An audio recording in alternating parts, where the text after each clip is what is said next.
Teks percuma untuk OKU dan waris OKU, jangan lepaskan peluang ni.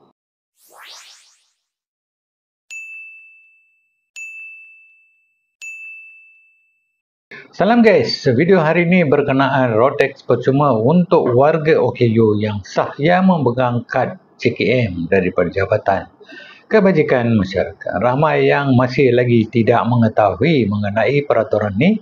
Walaupun ada kad OKU JKM yang sah, sebenarnya kerajaan memberikan pelepasan bayaran Rotex buat warga kelainan upaya yang mempunyai kenderaan, tapi ramai yang masih tidak tahu. Untuk buat Rotex percuma, perlu hadir sendiri ke JPJ, Jabatan Pengangkutan Jalan. Syaratnya pemilik kenderaan ataupun waris kepada pemegang kad OKU adalah nama yang sama ya. Jika nama waris tidak sama dengan pemilik kenderaan, ibu ataupun bapa boleh tukar nama waris dalam sistem JKM terdahulu baru boleh buat.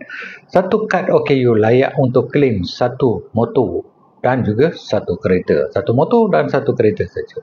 Dengan syarat pemasangan tempatan, walaupun ianya kenderaan import. Kalau diimport daripada Jepun tapi semuanya pasang dekat sini, masih lagi boleh klaim. Dokumen yang perlu dibawa adalah salinan IC dan juga lesen pemilik kenderaan. Kemudian salinan geran kenderaan tersebut, motor ke kereta, gerannya perlu ada. Salinan kad OKU yang sah daripada JKM, dan pastikan juga bawa dokumen yang asal. Kalau bila bawa salinan, bawa sekali yang dokumen asal sekali untuk sebagai bukti ya. Jadi guys, kalau anda seorang OKU atau ada ahli keluarga dan juga kawan OKU yang ada kad OKU JKM yang sah dan mempunyai motosikal ataupun kereta, boleh mohon untuk pelepasan Rotex ya. Tak perlu lagi bayar untuk Rotex. Harap informasi ini dapat membantu para OKU meringankan bebanan kewangan bayaran Rotex ni. Ingat untuk satu kereta dan juga satu motor saja. Kalau ada 3-4 kereta tak boleh. Satu kereta, satu motor. Atau satu nama.